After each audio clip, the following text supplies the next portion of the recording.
1989년 12월 29일 도쿄 증시의 니케이 지수가 38.925를 찍었습니다. 그날 일본은 세계에서 가장 부유한 나라였어요. 도쿄 한복판 땅값으로 미국 전체를 살 수 있다는 말이 진지하게 나오던 시절이었습니다. 그로부터 35년 뒤인 2024년 2월 니케이 지수가 드디어 그 숫자를 다시 넘었어요. 주가 하나가 원래 자리로 돌아오는데 35년이 걸린 겁니다. 그 사이에 무슨 일이 있었던 걸까요? 한때 세계 2위 경제 대국이던 일본은 2010년 중국에 밀려 3위가 됐고 2023년에는 독일에도 추월당해 4위로 떨어졌습니다. 2025년에는 인도에도 밀렸어요. 2026년 전망으로는 세계 5위입니다. 더 충격적인 숫자가 있어요. 2024년 기준 일본의 1인당 GDP는 약 33,785달러입니다. 한국은 36,239달러예요. 한국이 일본보다 약 7% 높습니다. 30년 전만 해도 상상할 수 없던 일이죠. 안녕하세요. 제 채널에 오신 것을 환영합니다. 여기에서 유용한 정보와 팁을 많이 얻으실 수 있어요. 지금 바로 시작해볼까요? 그런데 진짜 문제는 순위가 아닙니다. 일본 직장인의 실질 임금이 30년 동안 거의 안 올랐다는 겁니다. OECD 통계로 보면 1990년부터 2020년까지 일본의 평균 임금 상승률은 고작 4.4%예요. 30년간 4.4%. 같은 기간 한국은 1.5배로 늘었습니다. 세계 4위 경제 대국인데 월급이 30년째 제자리. 도대체 이 나라에 무슨 일이 벌어진 걸까요? 이걸 이해하려면 1985년 뉴욕의 한 호텔로 가야 합니다. 1985년 9월 22일 뉴욕 맨해튼의 플라자 호텔. 미국, 일본, 독일, 프랑스, 영국의 재무장관이 모여 역사적인 합의를 합니다. 고이트런리 hen의 핵심은 시본 하나에 되어서 아니야. 달러 가치를 떨어뜨리고 엔화와 마르크화 가치를 올리자. 당시 미국은 무역 적자에 시달리고 있었습니다. 일본산 자동차와 전자제품이 미국 시장을 휩쓸고 있었거든요. 미국 입장에서는 일본 제품이 너무 싸니까 엔화 가치를 올려서 가격 경쟁력을 깎겠다는 계산이었습니다. 합의 결과는 즉각적이었어요. 1달러에 250엔 하던 환율이 불과 2년 만에 120엔까지 떨어졌습니다. 엔화 가치가 2배로 뛴 거예요. 이걸 경제학에서 앵고라고 부릅니다. 이 급격한 통화 절상이 모든 비극의 출발점이에요. 세누큼 생각해보세요. 어제까지 100달러에 팔던 일본산 자동차를 오늘부터 200달러에 팔아야 하는 상황이 된 겁니다.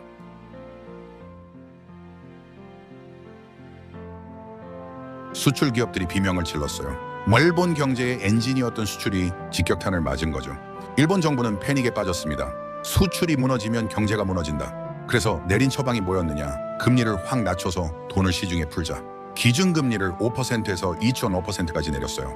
지금 보면 이게 두 번째 비극의 씨앗이었습니다. 싼 이자로 돈이 풀리자 그 돈은 공장이 아니라 부동산과 주식으로 몰렸어요. 도쿄의 상업용 부동산 가격이 1985년부터 1990년까지 약 3배로 뛰었습니다. 니케이 지수는 같은 기간 약 3배가 됐어요. 당시 도쿄 치요다구의 땅값을 합치면 캘리포니아주 전체 부동산 가격보다 비쌌다는 분석이 있었어요. 일본 황궁 부지의 가치가 캐나다 전체 국토 가치와 맞먹었다는 계산도 나왔습니다. 정상적인 숫자가 아니었죠. 이걸 경제학에서 자산 버블이라고 합니다. 실물 경제의 성장과 무관하게 자산 가격만 비정상적으로 부풀어 오르는 현상이에요. 비누 거품이 아무리 커져도 안에 실체가 없는 것과 같습니다. 그리고 1989년 일본은행이 칼을 빼들었어요. 거품이 너무 커지는 걸 보고 급격히 금리를 올리기 시작한 겁니다. 2.5%였던 금리가 1년 만에 6%까지 치솟았습니다. 그러자 어떻게 됐느냐? 거품이 터졌습니다. 1991년부터 부동산과 주식 가격이 동시에 폭락했어요. 니케이 지수는 38,921에서 2003년 7,067까지 떨어집니다. 정점 대비 약 80% 하락이에요. 부동산은 전국적으로 약 70% 빠졌습니다. 자, 여기까지만 보면 단순히 버블이 꺼진 이야기예요. 미국도 2008년에 부동산 버블이 터졌지만 약 5년 만에 회복했거든요. 그런데 일본은 왜 35년이나 걸렸을까요? 여기서부터가 진짜 이야기입니다. 첫 번째 단서는 은행입니다. 버블이 터지면서 부동산 담보 대출이 한꺼번에 부실화됐어요. 은행들이 빌려준 돈을 못 받게 된 겁니다. 1990년대 초반 일본 은행 시스템의 부실 채권 규모가 약 100조 엔, 당시 GDP의 약 20%에 달했습니다. 정상적이라면 이 시점에서 부실 기업을 정리하고 은행을 구조조정해야 합니다. 미국이 2008년에 한 것처럼요. 그런데 일본은 그렇게 하지 않았어요. 여기가 운명이 갈린 지점입니다. 일본 정부와 은행은 부실 기업을 살려뒀습니다. 이미 빚을 갚을 능력이 없는 기업에 계속 대출을 연장해주고 이자를 감면해주고 만기를 늘려주면서 버텼어요. 왜요? 기업이 무너지면 실업자가 쏟아지고 사회가 불안해지니까. 이렇게 살려놓은 기업들을 경제학에서 좀비 기업이라고 부릅니다. 죽어야 하는데 죽지 않고 떠도는 기업. 살아는 있지만 성장도 투자도 못하고 그냥 숨만 쉬는 상태예요. 2020년대 기준으로 일본 상장 기업의 약 14%가 좀비 기업으로 분류됩니다. 분석 가능한 기업 47만 곳 중 약 12.9%가 이자도 못 갚는 상태였어요. 10곳 중 한 곳 이상이 좀비인 겁니다. 이 좀비 기업들이 왜 문제냐면요. 은행의 돈이 좀비한테 묶여 있으니까 새로운 기업, 혁신적인 기업에 돈이 안 돌아갑니다. 건강한 기업이 대출을 받으려 해도 은행에 여력이 없어요. 이걸 경제학에서 구축 효과라고 부릅니다. 죽어야 할 기업을 살려놓은 대가로 살아야 할 기업이 성장할 기회를 빼앗긴 겁니다. 병실에 이미 사망한 환자를 두면서 응급 환자가 들어올 침대를 없앤 것과 같은 상황이에요. 그렇다면 일본 정부는 이 문제를 몰랐을까요? 알고 있었습니다. 그런데 또 다른 함정에 빠져 있었어요. 경기가 안 좋으니까 정부가 돈을 써서 경기를 살려야 한다는 논리로 재정 지출을 폭발적으로 늘렸습니다.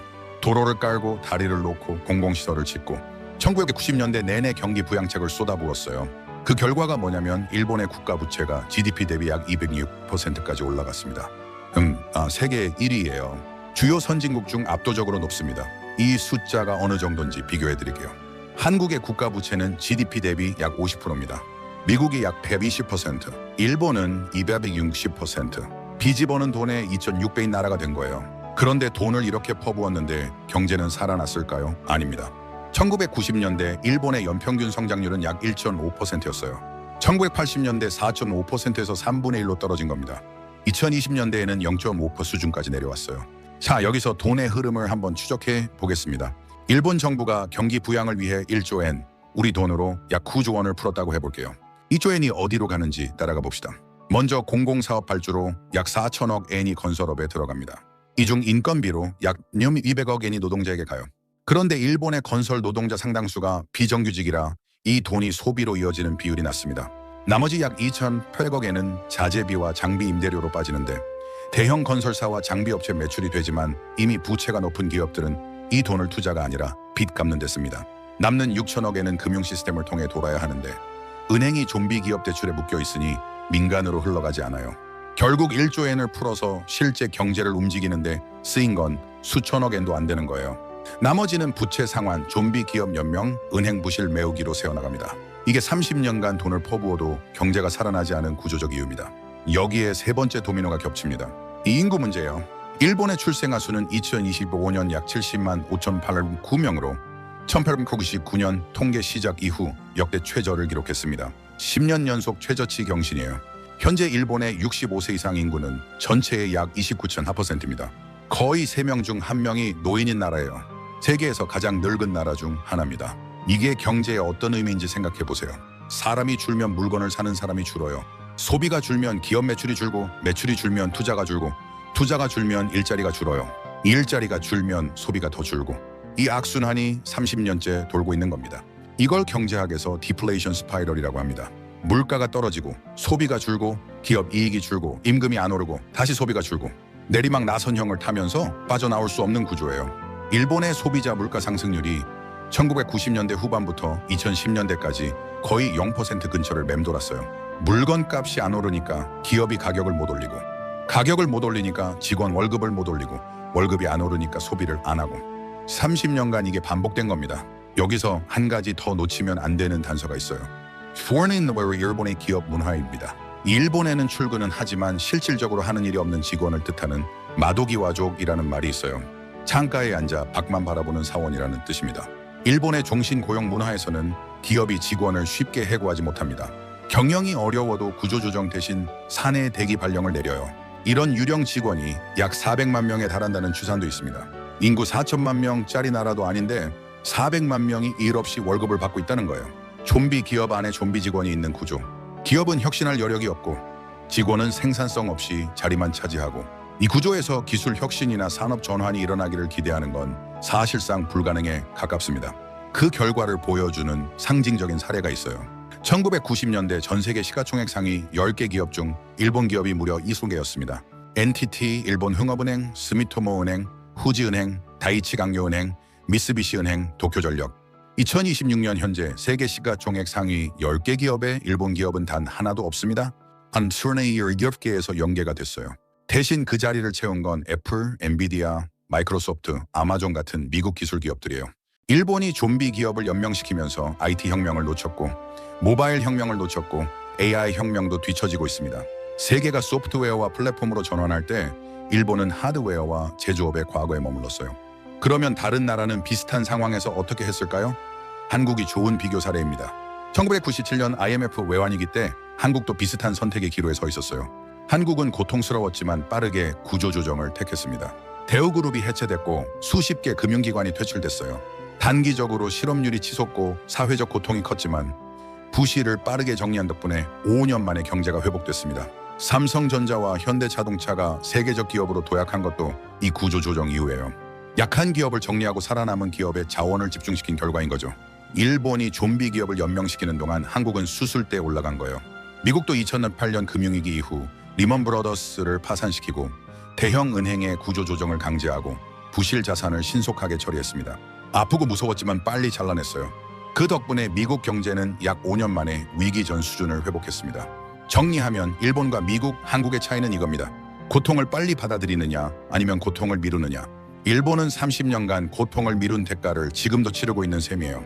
그런데 2024년부터 재밌는 변화가 나타나고 있습니다. 니케이 지수가 35년 만에 사상 최고치를 경신한 거예요. 일본 기업들이 드디어 변하기 시작했다는 신호로 읽히기도 합니다. 일본 정부는 좀비 기업을 보조금으로 연명시키는 대신 인수합병을 적극 장려하는 쪽으로 정책 방향을 틀었어요. 도쿄증권거래소는 상장 기업들의 자본 효율성 개선 계획을 공개하라고 요구하기 시작했습니다. 뒤늦은 구조조정의 시작인 거죠. 또 하나 30년 만에 임금이 의미 있게 오르기 시작했어요.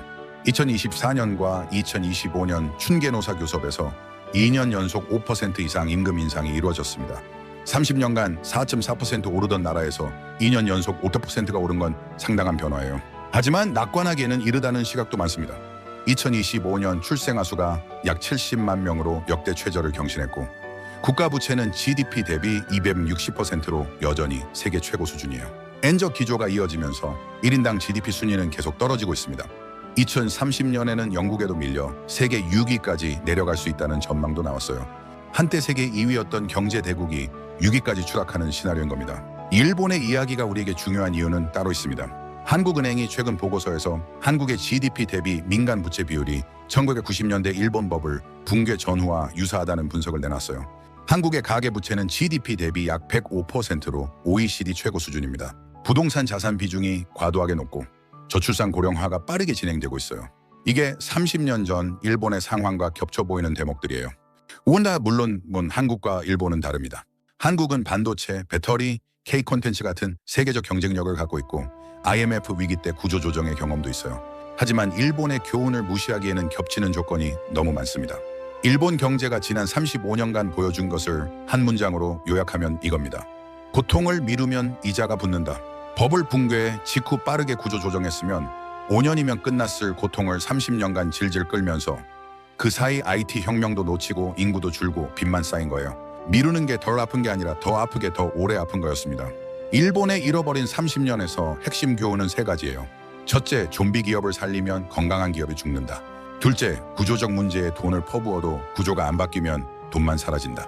셋째, 인구가 줄면 어떤 경제 정책도 역풍을 맞는다. 여러분은 한국이 일본의 전철을 밟을 가능성이 있다고 보시나요? 아니면 다른 길을 갈 수 있다고 생각하시나요? 이유와 함께 댓글로 남겨주세요. 오늘 영상이 도움이 되셨다면 구독과 좋아요 한번 부탁드리고요. 다음 영상에서 또 만나겠습니다.